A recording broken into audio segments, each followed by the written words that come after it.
राष्ट्रियताको पहरेदारी, जनाधिकारको पक्षमा खबरदारी। न्युज नेपाल टेलिभिजनको विशेष कार्यक्रम शैक्षिक बहसमा सम्पूर्ण दर्शक महानुभावहरुमा हार्दिक नमस्कार। दर्शकवृन्द, कार्यक्रम शैक्षिक बहसको आजको यो विशेष श्रृङ्खलामा हामीले एकजना विशेष अतिथिलाई निम्त्याएका छौं। पद्मकन्या क्याम्पसको मनोविज्ञान विभागीय प्रमुख सहप्राध्यापक डाक्टर कविता खाती म्याडम हामीसँग हुनुहुन्छ। आउनुहोस्, आजको कार्यक्रममा उहाँलाई स्वागत गरौँ। म्याम, कार्यक्रममा स्वागत छ। धन्यवाद। आराम हुनुहुन्छ? ठीक छु। यहाँको झन्डै 3 दशक लामो यो शैक्षिक यात्रा, विश्वविद्यालयको यात्रा, आम मान्छेहरूको बुझाइ एकजना महिला अहिले यहाँ विभागीय प्रमुख पनि हुनुहुन्छ पद्मकन्या क्याम्पसमा। यो बाल्यकाल शिक्षा कुन हिसाबले सङ्घर्ष गर्दै यो ठाउँमा आइपुग्यो भन्ने विशेष चासो हुन्छ नि, यसको बारेमा बताइदिनुस् न। बडो इन्ट्रेस्टिङ प्रश्न गर्नुभयो। म एउटा सामान्य परिवारको छोरी हो, हैन। मेरो घर चाहिँ नवलपरासी हैन हो। मेरो बुवा चाहिँ सरकारी अफिसर हुनुहुन्थ्यो है। मेरो बुवाको एउटा सपना थियो, हामी 4 जना छोरीहरू, सबैलाई चाहिँ र एटलिस्ट मेरो छोरीहरू चाहिँ मास्टर्स गरून् भन्ने मेरो बुवाको चाहिँ सपना थियो हैन। त्यही सिलसिलामा मलाई एउटा मलाई याद आउँछ आजको दिनमा। मेरो चाहिँ र ब्याचलरको रिजल्टै नभइकन बुवाले त्रिभुवन विश्वविद्यालयमा चाहिँ एडमिसन गर्नको लागि चाहिँ फर्म लिएर गइदिनु भएको थियो कि। मलाई त्यो घटना याद आउँछ कि त्यतिखेर मेरो बुवालाई चाहिँ कस्तो मात्रै एउटा चाहिँ इच्छा रहेछ छोरीहरूलाई चाहिँ पढाउने। त्यही सन्दर्भमा म चाहिँ त्रिभुवन विश्वविद्यालयमा चाहिँ र म पढ्न आएँ। होस्टेलमा बसेर मैले चाहिँ पढेँ। पढिसकेपछि चाहिँ र भनौँ न, मलाई मेरो पनि एउटा के इच्छा थियो भन्दाखेरि पद्मकन्या क्याम्पसमै काम गर्न पाए हुन्थ्यो भन्ने त्यो एउटा चाहिँ चाहना थियो कि है। हुन त मैले आफ्नो त्रिभुवन विश्वविद्यालयको जुन चाहिँ भनौँ न सुरुवात मैले जनकपुरको आरआर क्याम्पसबाट चाहिँ मैले सुरुवात गरे हो। तर पछि चाहिँ म यहाँ पद्मकन्या क्याम्पसमा आएँ र हालसम्म चाहिँ म पद्मकन्या क्याम्पसमै काम गरिरहेको छु। विश्वविद्यालयमा अध्यापनको यात्रा सुरु गर्दा यो 2046 सालतिरको कुरा, त्यतिखेर नेपालमा एउटा व्यवस्था परिवर्तन गर्ने भनेर ठुलो एउटा आन्दोलन पनि चलिराखेको थियो। यहाँ जस्तो उच्च शिक्षा अध्ययन गरेको मान्छे त्यति बेला एउटा राजनीतिक करियर बनाउन छोडेर यता विश्वविद्यालयको यात्रामा अगाडि बढ्न केले प्रेरित गर्यो? एकदम नै महत्त्वपूर्ण क्वेसन फेरि गर्नुभयो यहाँले। किन भन्दाखेरि म चाहिँ एउटा राजनीतिक परिवारसँग भनौँ न एफिलिएसन राखेको मान्छे पनि हो। इभेन मेरो श्रीमान पनि राजनीतिज्ञ हुनुहुन्थ्यो। 2046 सालको आन्दोलनमा जनकपुरमा उहाँको चाहिँ एउटा प्रमुख भूमिका रहेको थियो त्यो आन्दोलनमा है। मलाई अहिले अब सोधिहाल्नुभयो, भन्न मन लाग्यो है। फागुन 7 गतेको दिन थियो हैन। मेरो त्यतिखेर 6 महिनाको नानी थियो, मेरो छोरो हैन। 7 गते चाहिँ र मेरो श्रीमानलाई सिनियर नेताहरू सबैलाई चाहिँ अगाडि नै एरेस्ट गरेर लगिसकेका थियो हैन। अब कसले त्यसको आन्दोलनको उद्घाटन गर्ने भन्ने चाहिँ त्यहाँ प्रश्न थियो। र मेरो श्रीमान युवराज खाती उहाँले चाहिँ र त्यो जनकपुरको त्यो के अरे जनक चौकमा चाहिँ पहिलोचोटि त्यो उद्घाटन झन्डा भनौँ न त्यहाँ उद्घाटन गर्नुभएको सम्झना मलाई आउँछ। र त्यसपछिबाट उहाँलाई त जेल लगिहाल्यो हैन। त्यसपछिका अब लामो कुरा अब के गरौँ हैन। अब त्यसपछि प्रजातन्त्र आइसकेपछि नेपाली काङ्ग्रेससँग भनौँ न मेरो परिवारको चाहिँ एफिलिएसन थियो।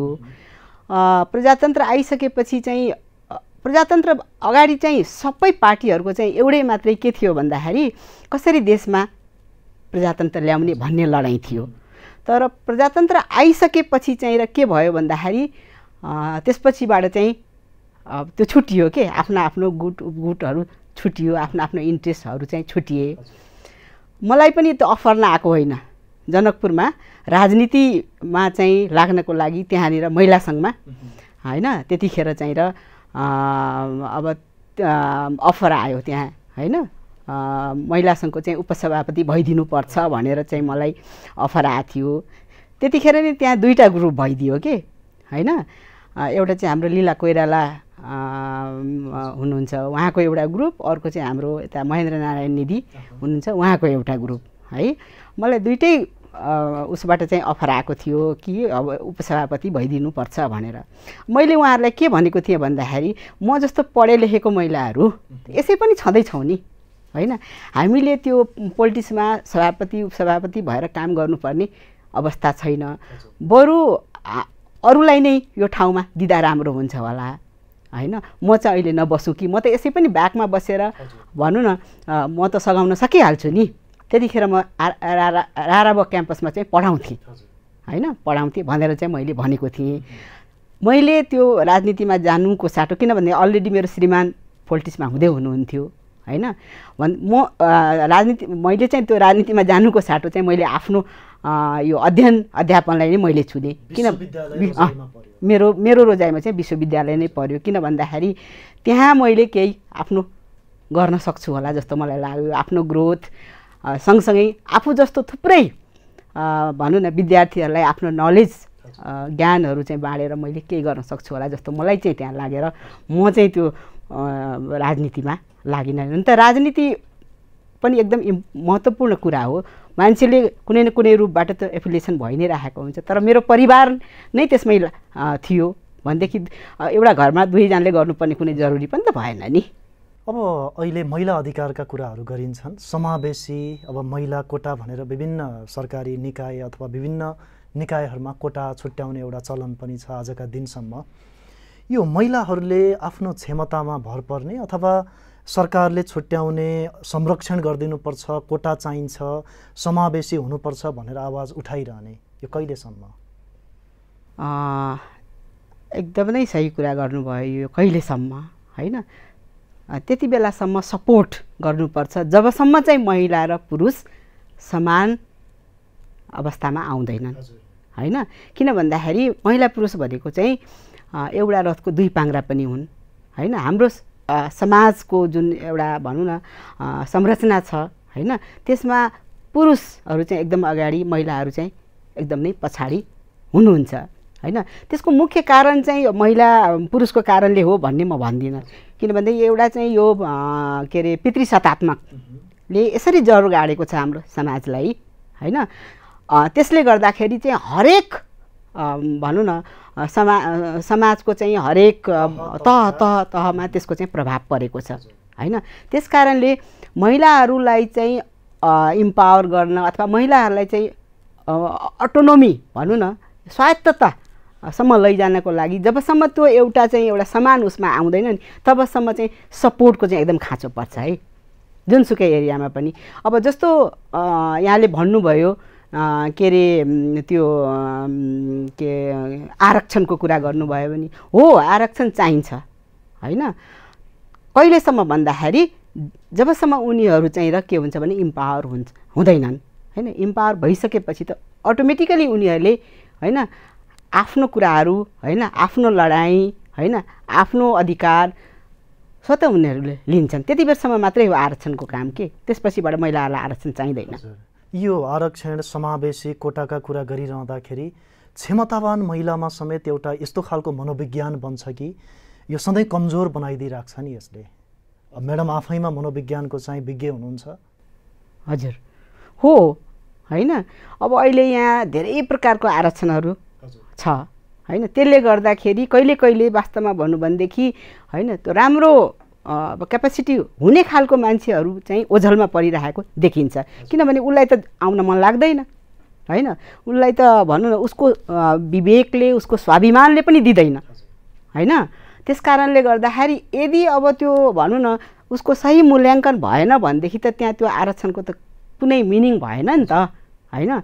त्यस कारणले अब त्यो दिनेले पनि कसरी दिएछ भन्ने कुरा चाहिँ भइदियो भनेदेखि यहाँ सही हुन्छ होइन। आरक्षणको नाममा अब भनौँ न अब विभिन्न भनौँ न अब जस्तै अब भनौँ न यो पोलिटिकल पार्टीहरूकै हेर्नु न आरक्षण भनेर भनेको छ, खालि भनौँ न अब त्यो आरक्षणमा पनि अब विभिन्न जस्तो प्राध्यापक वर्गहरू भयो, इन्जिनियर भयो, डाक्टर भयो, वकिल भयो, अब विभिन्न ग्रासरुटबाटै भयो, विभिन्नहरूलाई लग्न सकेको भएदेखि त एउटा हुन्थ्यो होला। तर यहाँ चाहिँ के देखिन्छ भनेदेखि त्यसमा पनि हाम्रो जस्तो देशमा चाहिँ र भेदभाव देखिन्छ कि हैन। प्रोपर मान्छे प्रोपर ठाउँमा भइदियो भनेदेखि न कुनै कुरा चाहिँ राम्रो हुने हो। म्याडमले भन्नुभयो जस्तो हामी पढेका मान्छे हामी विश्वविद्यालयमा अथवा आफ्नो क्षमता अनुसार काम गर्न सक्षम छौँ, काम गर्न सक्छौँ भनेर भन्नुभयो। अब राजनीतिमा महिला समावेशीको कुराहरू उठिराखेका छन्, त्यही अनुसारको सहभागिता पनि भइराखेको छ। यहाँहरू जस्तो उच्च शिक्षा हासिल गरेको व्यक्तिहरू विश्वविद्यालयमा एउटा सीमित ठाउँमा आफ्नो दायरालाई चाहिँ बनाउँदाखेरि, एउटा फराकिलो दायरा बनाउनु पर्ने ठाउँमा एउटा सीमित ठाउँमा विश्वविद्यालयमा चाहेको कुरा त्यहाँले गर्न सक्नुहुन्न, जुन कुरा राजनीतिक नेतृत्वमा बसेर गर्न सक्नुहुन्थ्यो। अनि कस्तो खालको महिलाहरू नेतृत्वमा आइदिए हुन्थ्यो भन्ने चाहना?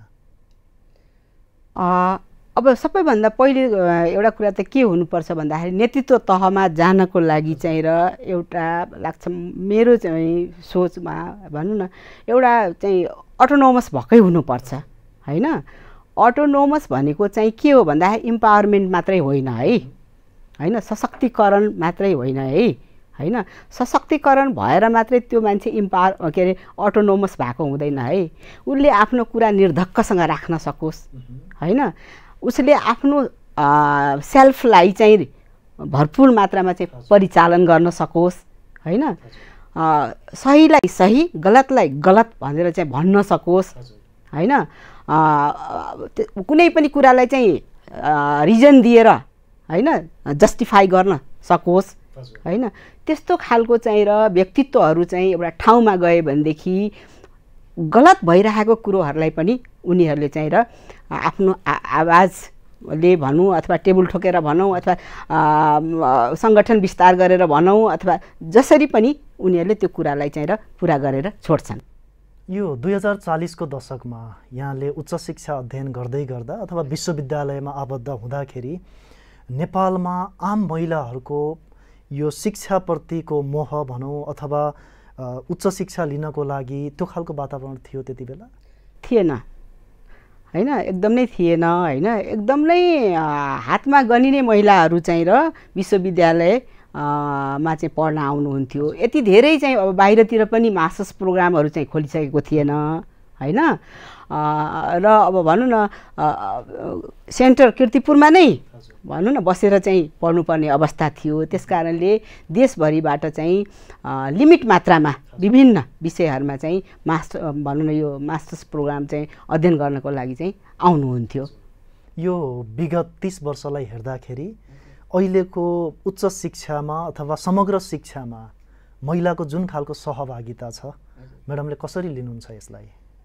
त्यो त अहिले ड्रास्टिक चेन्ज भएको छ, परिवर्तन भएको छ हैन। अहिले किन भन्दाखेरि यो आफ्टर डेमोक्रेसी चाहिँ र धेरै स्कुल कलेजहरू पनि धेरै खुले, प्राइभेटहरूलाई पनि बढी चाहिँ प्रोत्साहन गरियो। अब युनिभर्सिटी नै हेर्नुहोस् न, अहिले आएर चाहिँ र त्यतिखेर भनौँ न हातमा गनिने भनौँ न एउटा दुईटा युनिभर्सिटी मात्रै थियो। अहिले आएर चाहिँ हामीसँग 6-7 वटा युनिभर्सिटीहरू छन्, विभिन्न पढाइको चाहिँ विभिन्न डिसिप्लिनहरू छन्, हामीसँग चोइस धेरै छ। पहिले चाहिँ र साइन्स के अरे म्यानेजमेन्ट ह्युमेनिटिज एजुकेसन लिमिट थिए के हैन। भनेदेखि अहिले आएर चाहिँ धेरै धेरै एरियाहरू चाहिँ आएको छ हैन, चोइस धेरै छ। अब नेसनल इन्टरनेसनल लेभलमा पनि अब हामी यहीँ बसेर शिक्षाहरू चाहिँ हामी लिन पाउँछौँ। र सबैभन्दा ठुलो कुरो चाहिँ अब कम्युनिकेसन हैन, यो टेक्नोलोजीको यसरी चाहिँ विकास भयो हैन, जसले गर्दाखेरि चाहिँ अब गर्छु भन्नेले पढ्छु भन्नेले चाहिँ घरमै बसेर पनि डिग्री लिन सक्ने अवस्था छ अहिले हैन। त्यस कारणले अहिले त अब धेरै नै त्यो कुरै नगरौँ हैन, धेरै ड्रास्टिक चेन्ज भएको छ। म्याम आफैमा एउटा मनोवैज्ञानिक भन्दाखेरि पनि अनर्थ नहोला, 30औं वर्षदेखिको यहाँको अनुभव, एउटा मनोवैज्ञानिकले मनोविदले यो मान्छेलाई समग्रमा मान्छेले सोच्ने तरिका, मान्छेले गर्ने व्यवहार यो कसरी हेर्छ म्याडम? यो के हो, मान्छे भनेको के हो? बडो इन्ट्रेस्टिङ क्वेसन सोध्नु भयो हैन। अब मन हैन, अब मन शरीर जुन हामी एउटा मान्छे भनेर कल्पना गर्छौँ नि हैन, यो मनोविज्ञान मनसँग सम्बन्धित छ। मन चाहिँ एकदम नै फङ्सनल हुन्छ है, एकदम चञ्चल हुन्छ हैन, यसलाई हामीले चाहिँ बसमा गर्न सक्दैनौँ हैन। मनले नै लाग्छ मलाई चाहिँ यो सारा संसार चाहिँ हाँगिरहेको हुन्छ हैन। यो मन एकैछिनमा सानो हुन्छ, एकैछिनमा ठुलो हुन्छ, एकैछिनमा खुसी हुन्छ, एकैछिनमा दुखी हुन्छ हैन। यो मनकोलाई चाहिँ अध्ययन गर्ने भनेको, मनलाई भनौँ न यसको बारेमा जान्ने भनेको चाहिँ एकदम नै गहन कुरा हो हैन। त्यस कारणले यसले हाम्रो व्यवहारलाई चाहिँ, अब साइकोलोजी भनेको चाहिँ व्यवहार हो हैन, व्यवहारलाई चाहिँ कसरी अध्ययन गर्ने भन्ने विषय पर्यो हैन। मन र व्यवहारको चाहिँ सम्बन्ध हुन्छ हैन। अब हामीले जे सोच्छौँ हैन, जे हेर्छौँ हैन, त्यसै अनुसारको हामीले चाहिँ व्यवहारहरू पनि गरिरहेका हुन्छौँ हैन। तर के हुन्छ भन्दाखेरि यो मनलाई पनि अथवा हाम्रो व्यवहारलाई पनि असर पार्ने चाहिँ के हुन्छ भन्दाखेरि बाहिरी कुराहरू हुन्छन् हैन, वातावरणहरू हुन्छन् हैन। अब जस्तै कल्चरका कुरा भए, समाजका कुरा भए हैन, यी सब कुराहरूले चाहिँ हाम्रो मनलाई चाहिँ र असर पारिरहेको हुन्छ हैन। जस्तो तपाईँको चाहिँ र भनौँ न सोसलाइजेसन भयो बच्चैदेखिको हैन, कस्तो व्यवहारमा तपाईँ हुर्किनु भयो, कस्तो के समाजमा हुर्किनु भयो हैन, अथवा कस्तो परिवेशमा तपाईँ हुर्किनु भयो, बढ्नु भयो, ती सबै कुराहरूले चाहिँ र के गरिरहेको हुन्छ भन्दाखेरि एउटा ओभरअल तपाईँको व्यक्तित्वलाई चाहिँ र असर पारिरहेको हुन्छ। त्यसै अनुसारको चाहिँ तपाईँको चाहिँ व्यक्तित्व बन्ने हो। त्यसै अनुसारको तपाईँले भोलि गएर चाहिँ र समाजमा भनौँ न के अरे अरूसँग चाहिँ कसरी व्यवहार गर्ने हैन, अरूसँग अरूको कुरालाई चाहिँ र कसरी लिने हैन भन्ने कुराहरूको चाहिँ मिनिङ राख्छ। यो शरीर र मनले शरीरलाई डाइरेक्सन गर्छ भन्नुभयो। अब त्यही अनुसारको व्यवहार समाज राष्ट्र निर्माणको लागि त आखिर मनबाटै आउनुपर्ने जुन कुरा म्याडमले राख्नुभयो, यो नेपालको समग्र शिक्षामा हेर्दाखेरि त्यो विश्वविद्यालयदेखि यो शिक्षा स्कुल लेभलसम्म, विद्यालय तहसम्म नेपालमा समग्र मनोविज्ञानको अवस्था कस्तो छ पढाइको हिसाबले? पढाइको हिसाबले यहाँले सोध्नुभयो है। अब हेर्नुहोस्, यो मनोविज्ञान भनेको वास्तवमा भन्ने हो भन्दाखेरि एउटा मान्छेको गर्भ अवस्थाबाटै सुरु हुने कुरा हो र यसको एन्ड भनेको चाहिँ डेथ हैन। हामी चाहिँ जब चितामा नपुगुन्जेलसम्म को एउटा चाहिँ अवस्था हो हैन। अब यसको अवस्था अब मेरो अनुभवमा है, मैले पढ्दाखेरि पनि मैले त्रिभुवन विश्वविद्यालयबाटै पढेको हो हैन। र मैले पढ्दाखेरि पनि एकदम लिमिट विद्यार्थी, मेरो आफ्नो पर्सनल इन्ट्रेस्ट भएर मैले यो विषय पढे हो है। थोरै विद्यार्थी सङ्ख्या त्यतिखेर पनि हामी थियौँ। र जब म पढाउने प्रोफेसनमा आएँ, पढाउने प्रोफेसनमा आउँदाखेरि पनि के भयो भन्दाखेरि एकदम लिमिट विद्यार्थी हुने गर्थे, 4 जना 5 जना 6 जना हुने गर्थे। एकचोटि त यस्तो पनि लाग्यो कि कस्तो विषय चुनिएछ, अर्को अब इङ्ग्लिस जोइन गर्नु पर्यो, पद्मकन्यामा इङ्ग्लिस खुल्या थियो भर्खरै, ल जोइन गरेर चाहिँ यो विषय चेन्ज गर्नु पर्यो जस्तो त्यो एउटा एक खालको मनमा पनि आएको थियो कि। तर बिस्तारै अहिलेको दिनमा जस्तो यो भुइँचालोपछि, नेपालमा भुइँचालोपछि चाहिँ र यो विषयको चाहिँ एउटा भनौँ न विषयप्रति चाहिँ र एउटा वात्तै बढ्यो जस्तो मलाई लाग्छ कि हैन। विद्यार्थीको सङ्ख्याहरू चाहिँ बढ्दै गए हैन, बढ्दै गयो। हालको अवस्थामा आएर चाहिँ अब के छ भन्दाखेरि अब जस्तो यसको पढाइ हुने ठाउँको पहिले म कुरा गर्छु, यो धेरै ठाउँमा छैन है। एउटा त्रिभुवन युनिभर्सिटीमा हैन मास्टर्स प्रोग्राम त्यहाँ मात्रै छ, त्यसपछिबाट पद्मकन्या क्याम्पसमा र त्रिचन्द्र क्याम्पसमा हैन, अनि अर्को एउटा प्राइभेटमा चाहिँ हाम्रो केएनके कलेजमा हैन। यो 4 ठाउँमा मात्रै मास्टर्स प्रोग्राम छ। अहिले चाहिँ हालै चाहिँ अब प्राइभेट कलेजहरू मलाई लाग्छ कि अब 30-35 वटा प्राइभेट कलेजहरूमा पनि अहिले ब्याचलर लेभलको चाहिँ पढाइ हुने गरेका छन्। र काठमाडौँभन्दा बाहिर पनि हैन, किन भन्दाखेरि त्यो कपीहरू चाहिँ यसो जाँदाखेरि आउँछ हैन। बाहिर पनि पूर्वमा पश्चिममा पनि केही चाहिँ प्राइभेट कलेजहरूमा पनि मनोविज्ञानको चाहिँ पढाइ हुन्छ हैन। र जहाँसम्म अब अहिले विद्यार्थीको सङ्ख्या चाहिँ अब मैले नै भनौँ न अहिले पद्मकन्या क्याम्पसमा करिब चाहिँ अब यो स्नातक र स्नाकोत्तर गरेर करिब 500 प्लस विद्यार्थीहरू छन् हैन। अहिले विद्यार्थीको चाहिँ त्यो बढ्दो चाहिँ रुचि साइकोलोजी भएको छ है। तर यो चाहिँ अब भनौँ न अस्ति कोरोना पछि त झनै यसको चाहिँ अब महत्त्व चाहिँ बढी भयो। अब खास गरेर अब कुन चाहिँ एरियामा बढी विद्यार्थी आउने भनेर यसो हामीले हेर्दाखेरि अहिले यसको स्कोप किन भन्दाखेरि साइकोलोजीको स्कोप चाहिँ एकदम वाइड छ हैन। यो यसको चाहिँ एप्लिकेसन अप्लाइड एरियाहरू चाहिँ धेरै छन्। तर हामी कहाँ चाहिँ कस्तो छ भन्दाखेरि अब पढेर विद्यार्थी कहाँ जाने त भन्ने कुरा आउँछ नि त हैन।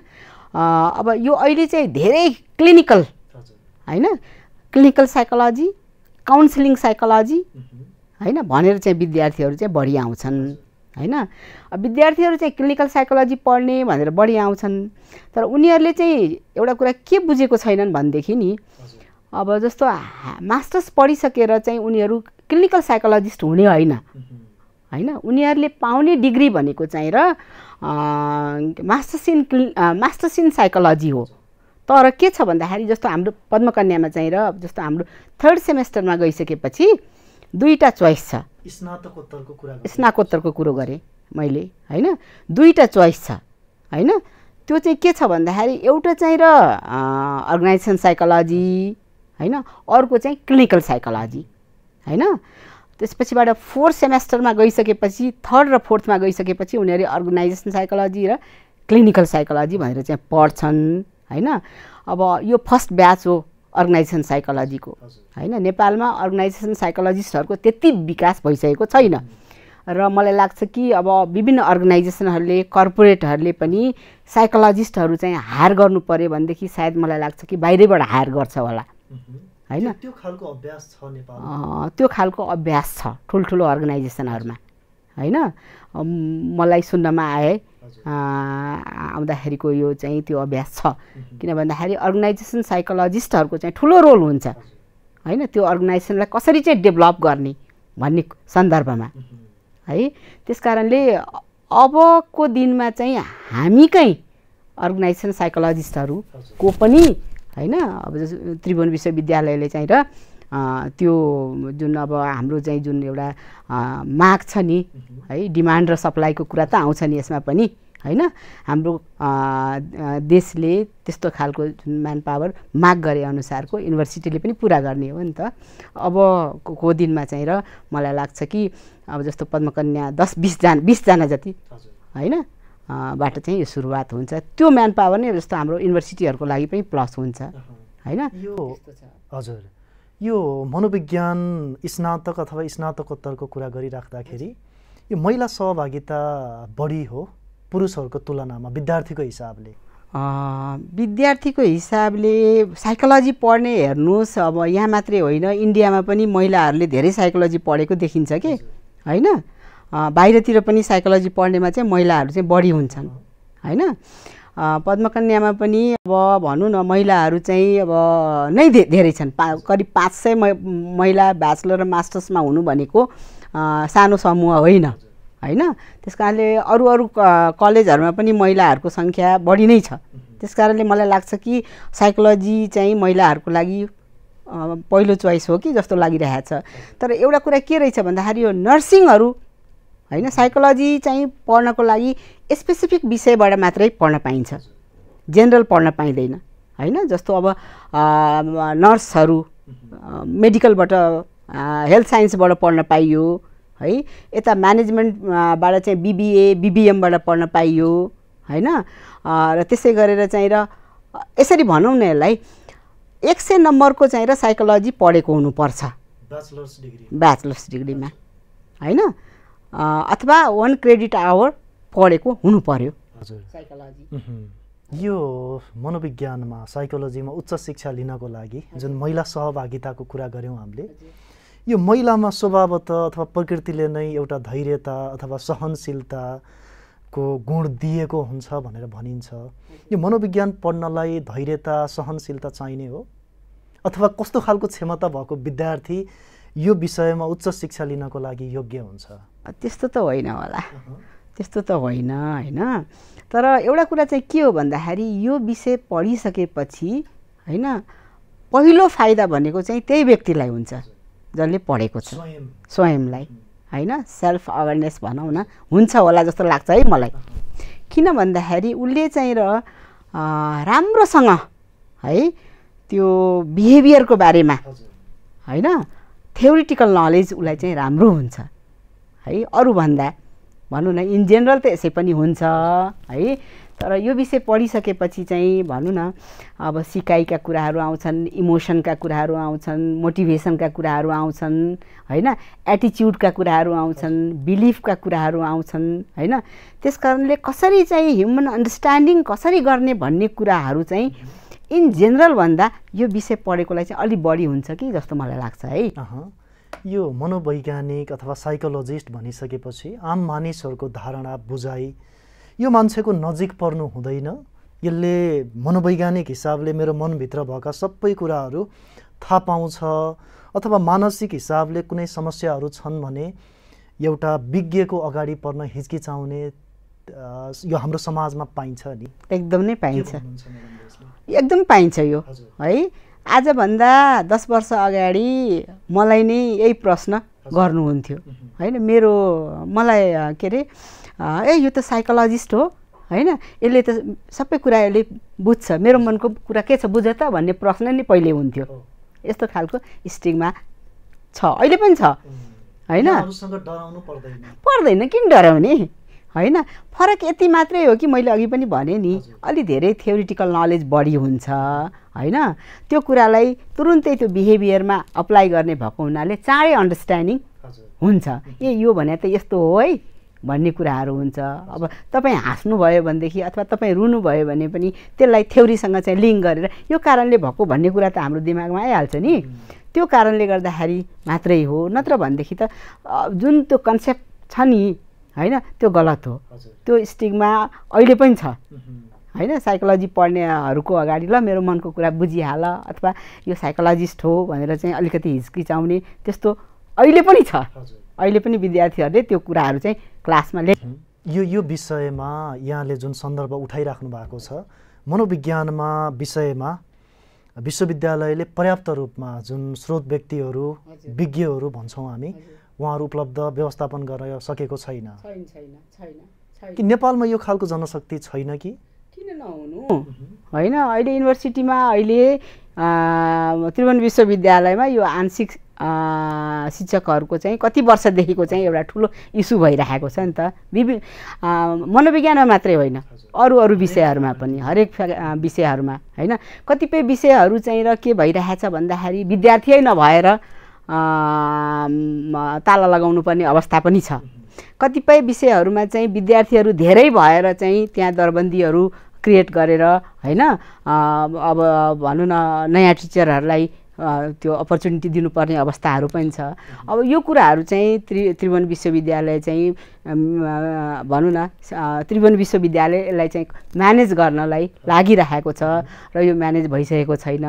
र यसले गर्दाखेरि चाहिँ अब वास्तवमा भन्ने हो भन्दाखेरि अब जुन फ्याकल्टीमा धेरै विद्यार्थीको चाप छ त्यो फ्याकल्टी त अलि मारमा पर्यो नि त होइन। किन भन्दाखेरि अब टिचरहरू 15 वर्ष 10 वर्षदेखि कति त्यो पार्ट टाइममा काम गरिराख्ने, उनीहरूको सिक्युरिटी पनि भएन होइन।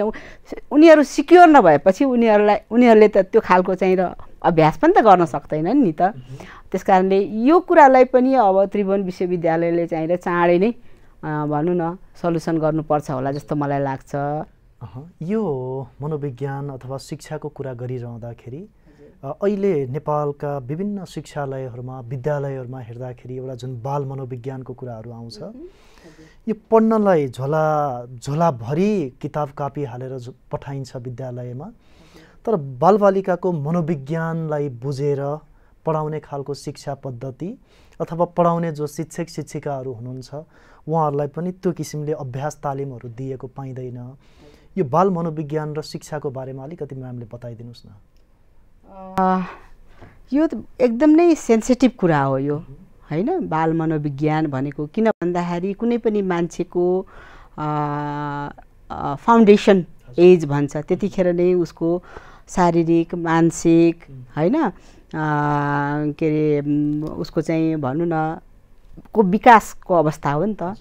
यतिखेर हैन हरेक कुराले त्यो जुन बालापन छ उसको बालापन चाहिँ एउटा चाहिँ जुन रूपमा डेभलप हुनुपर्ने हो नि हैन, त्यो रूपमा चाहिँ डेभलप भएन भनेदेखि त्यसको प्रभाव चाहिँ पछि पर्छ हैन। बच्चाको एउटा राइट पनि हो हैन। त्यसकारणले गर्दाखेरि उसको मनोविज्ञान बुझेर हैन पढाउने प्रवृत्तिको चाहिँ विकास हुनुपर्ने हो हैन। अब जस्तो भनौँ न अब त्यहाँ अब विद्यालय स्तरको शिक्षामा जस्तो एउटा बच्चा भयो, अर्को स्कुल भयो, अर्को चाहिँ प्यारेन्ट्सहरू भए, यो तिनटै फ्याक्टर एकदम नै इम्पोर्टेन्ट हुन्छ हैन। अब हाम्रो अब भनौँ न हामी प्यारेन्ट्सहरू पनि जुन छौँ त्यो रूपमा चाहिँ कसरी बच्चा हुर्काउनु पर्छ हैन, एउटा बच्चालाई कसरी लालन पालन गर्नुपर्छ, कुन कुन फ्याक्टरहरूले चाहिँ त्यो बच्चा असर पार्छ भन्ने कुरामा प्यारेन्टल एजुकेसन पनि छैन हामी कहाँ हैन। अब बच्चालाई अब बाबा भनौँ न स्कुल पठाइदियो बच्चालाई हैन, अब स्कुलमा पनि भनौँ न अब कसरी चाहिँ त्यो बच्चाको मनोविज्ञान बुझेर हैन बच्चालाई चाहिँ शिक्षा दिने त, उसको इन्ट्रेस्ट के छ, उसमा क्षमता के छ अथवा छैन भने कसरी त्यसलाई चाहिँ डेभलप गराउने हैन, त्यो सबै कुरा चाहिँ महत्त्वपूर्ण हुन्छ नि। त्यो वातावरण पनि छैन है। अर्को कुरो के हुन्छ भन्दाखेरि अब यो तिनटैको बिचमा के हुनु पर्यो भन्दाखेरि इन्टरेक्सन हुनु पर्यो है। विद्यालय हैन जो टिचर हुन्छ अनि अभिभावक है, यो तिनटैले चाहिँ एउटा सहकार्य गरेर चाहिँ भनौँ न उसको शिक्षामा चाहिँ गर्यो भनेदेखि मलाई लाग्छ कि एकदम नै पोजिटिभ त्यसको चाहिँ रिजल्ट पाइन्छ हैन।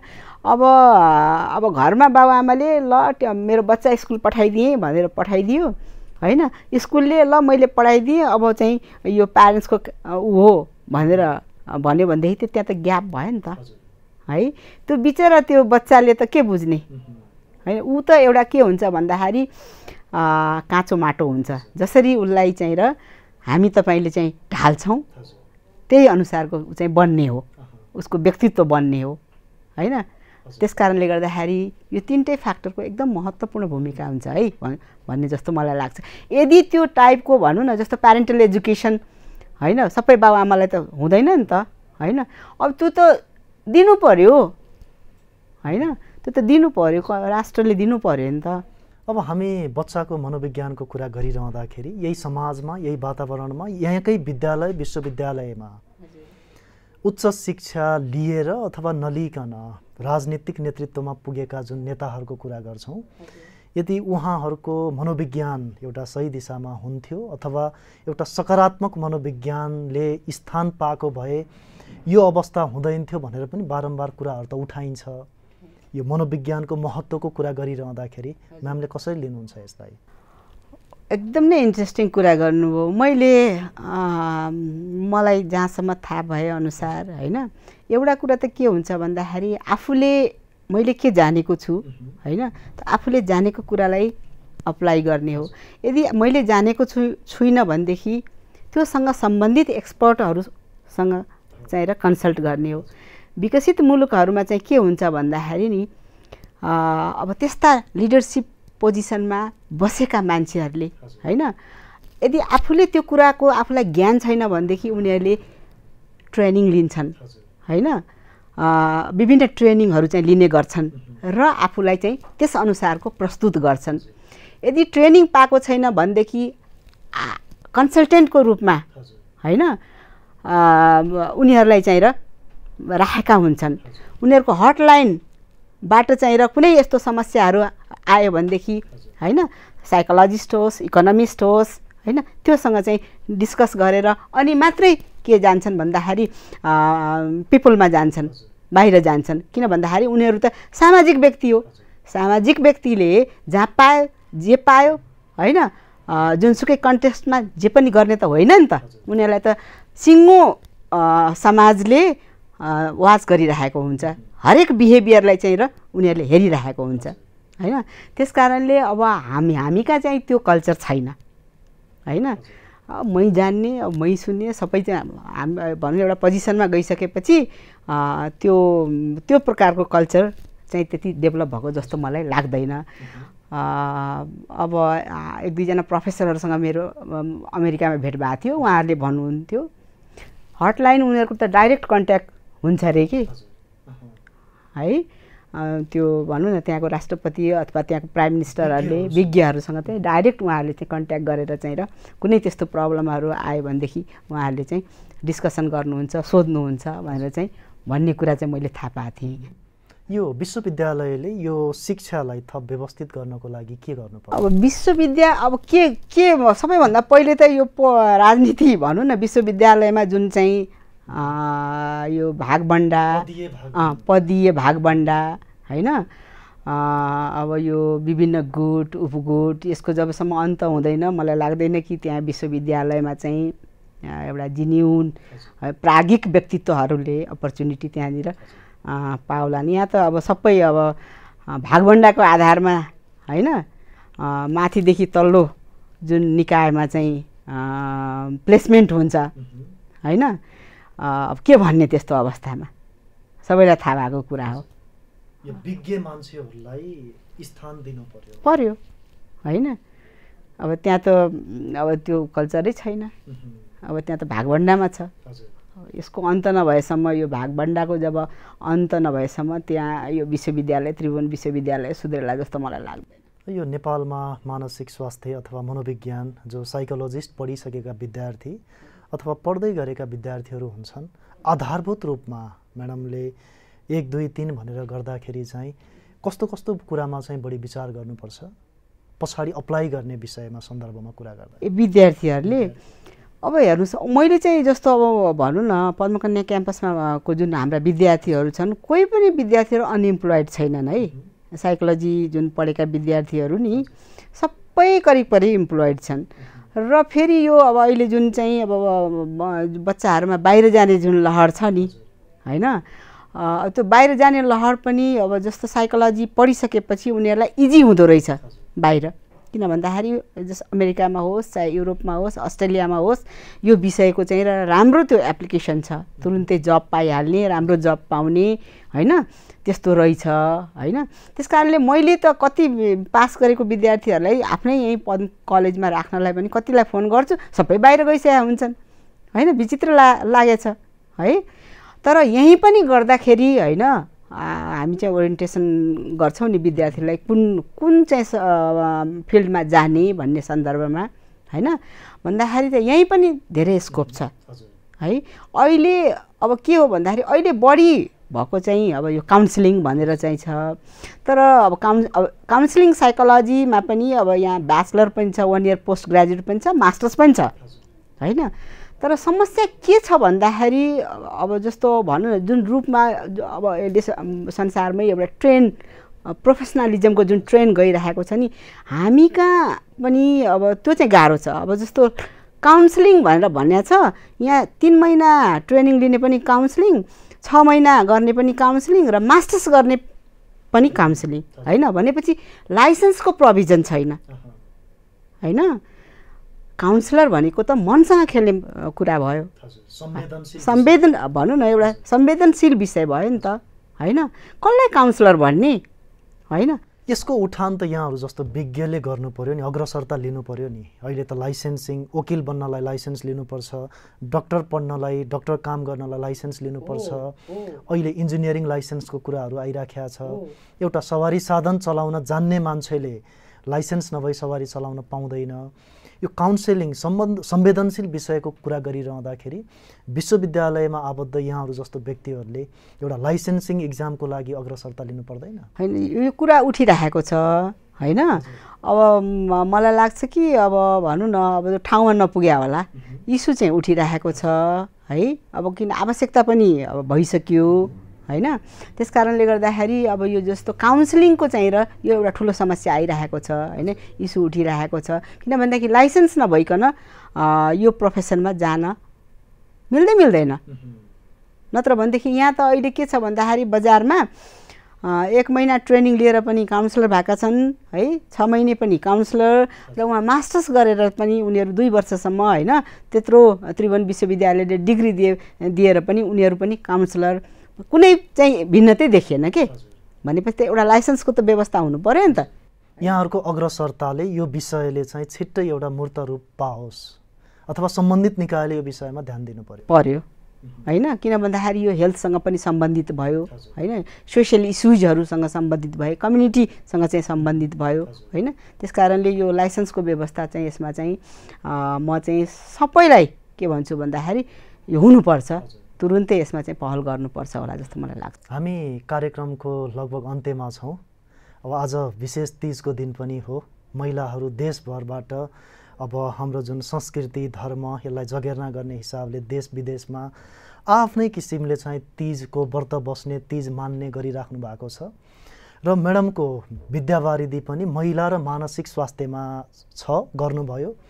यो विशेष गरी मानसिक हिसाबले अथवा मनोवैज्ञानिक हिसाबले एउटा आफूलाई स्वस्थ राख्नको लागि एउटा सकारात्मक विचार, त्यो खालको ऊर्जा ल्याइराख्नको लागि आम व्यक्तिहरूले अथवा विशेष गरी महिलाहरूले के कुरामा ध्यान दिनुपर्छ?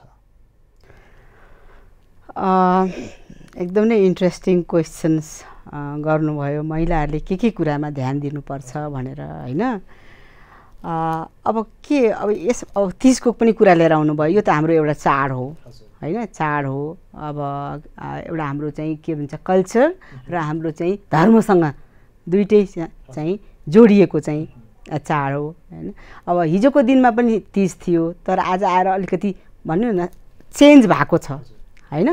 यो कल्चर भन्ने कुरो चाहिँ, संस्कृति भन्ने कुरो चाहिँ के हुन्छ भन्दाखेरि बिस्तारै यो समयको गतिसँग परिवर्तन हुँदै जान्छ होइन। र जेनेरेसन टु जेनेरेसन यो ट्रान्सफर्म पनि हुँदै जान्छ होइन। तर हिजो पनि थियो, हिजो चाहिँ अब एकदम भोकै बस्थे, निलहार पानी पनि नखाइकन बस्थे होइन। तर आजको दिनमा आएर चाहिँ अब होइन त्यो चाहिँ गलत रहेछ है होइन भनेर चाहिँ व्रत त बस्छन् तर चाहिँ खाएर बस्छन् होइन। र अब नाचगान भनेको चाहिँ त्यो एउटा इन्टरटेन पनि हो होइन। हिजोको दिनमा पनि थियो होइन। उनीहरूले आफैलाई चाहिँ खुसी राख्नको लागि होइन, जुन चाहिँ भनौँ न अब सबै मिलेर चाहिँ यो चाडपर्वहरू चाहिँ मनाइराखेको अवस्था छ है। अब वास्तवमा भन्ने हो भन्दाखेरि अब हाम्रो कस्तो छ भन्दाखेरि हाम्रो जुन एउटा समाजको जुन बनावट छ होइन, अब म चाहिँ खुसी हुन्छु है भनेर पनि खुसी हुने अवस्था छैन कि महिलाहरूको, बुझ्नु भएन? त्यस्तो खालको अवस्था छ। किन भन्दाखेरि पितृसत्तात्मक अवस्था छ होइन। के अरे पितृसत्तात्मक जुन एउटा छ परिवेश छ होइन, त्यसमा हाम्रो धर्म छ होइन। त्यसले चाहिँ विभिन्न अङ्कुशहरू चाहिँ लगाइदिइरहेको हुन्छ कि होइन। त्यो अङ्कुशहरूलाई पनि हामीले एकैचोटि तोड्न हामी सक्दैनौँ, किन भन्दाखेरि त्यो चाहिँ रुटेड छ। हामीले त्यही सिकेका छौँ, हामीले चाहिँ त्यही लर्न गरेका छौँ है। जबसम्म हामीले त्यसलाई चाहिँ हामी चेन्ज गर्न सक्दैनौँ है, एउटा त आफैले चेन्ज गर्ने हो, एउटा चाहिँ बाहिरको कम्पोनेन्टहरूले त्यसलाई चेन्ज गर्न सपोर्ट गर्ने हो होइन। र यति भइसकेपछि चाहिँ के हुन्छ भन्दाखेरि अब एउटा भित्रैबाट चाहिँ एउटा ऊर्जा आउँछ है। अब जुन हाम्रो अघिको मनको कुरा गर्नुभयो नि होइन, मनले हामीलाई चलाउन खोज्यो भनेदेखि हामीले दुःख पाउँछौँ होइन। हामीले मनलाई चलाउने अवस्था आओस् होइन, त्यो भयो भनेदेखि हामी सुखी हुन्छौँ होइन। त्यस कारणले गर्दाखेरि म त के भन्छु भन्दाखेरि सबैलाई कि मनले हामीलाई नचलाओस्, हामीले मनलाई चलाउने चाहिँ एउटा त्यस्तो खालको चाहिँ एउटा वातावरण हामीले तयार पार्नुपर्छ होइन। जसले गर्दाखेरि के हुन्छ भन्दाखेरि हामी चाहिँ प्रफुल्ल हुन्छौँ, भित्रैबाट चाहिँ त्यो एउटा चाहिँ इनर्जी आउँछ, जसले गर्दाखेरि कुनै पनि कुरालाई हामीले इजिली चाहिँ हामी जुझ्न सक्छौँ के। महिलाहरूमा चाहिँ त्यो शक्ति, त्यसरी चाहिँ महिलाहरूले चाहिँ आफैलाई, किनभने धेरै धेरै धेरै कुराहरू हामीलाई यो कल्चरले होइन अथवा हामीलाई यो समाजले धेरै धेरै थुप्रै कुराहरू छन् जसलाई हामी चाहिँ एक्लै त्यसलाई नै गर्न सक्दैनौँ है। त्यसमा हामीलाई धेरै सपोर्टको खाँचो पर्छ।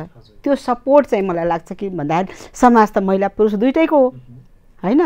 एउटा राम्रो समाज बनाउनको लागि एकअर्का महिलाहरूलाई त सहयोग गर्नै पर्छ हैन। त्यस कारणले गर्दाखेरि पुरुषहरूले पनि यो महिलाको मात्रै समस्या भनेर होइन कि ओभरअल यो समाजको चाहिँ एउटा समस्या हो भनेर चाहिँ त्यस खालको सपोर्ट गर्नुपर्छ त्यहाँसम्म कि जहाँसम्म समान हुँदैनन् जस्तो मलाई लाग्छ। यहाँको महत्त्वपूर्ण विचार र समयको लागि धन्यवाद म्याम।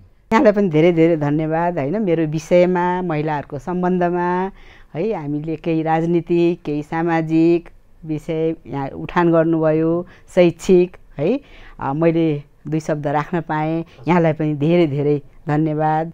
र जुन हाम्रो एउटा चाड छ नजिकै आइरहेछ महिलाहरूको लागि, म चाहिँ के भन्न चाहन्छु भन्दाखेरि त्यसलाई चाहिँ अब भनौँ न मनमा पीडा लिएर अथवा त्यसलाई गरेर होइन कि एकदम प्रफुल्ल मनले खुसी मनले चाहिँ हामीले कुनै पनि त्यस्ता चाडबाडहरूलाई चाहिँ हामीले सेलिब्रेट गर्नुपर्छ जस्तो मलाई लाग्छ।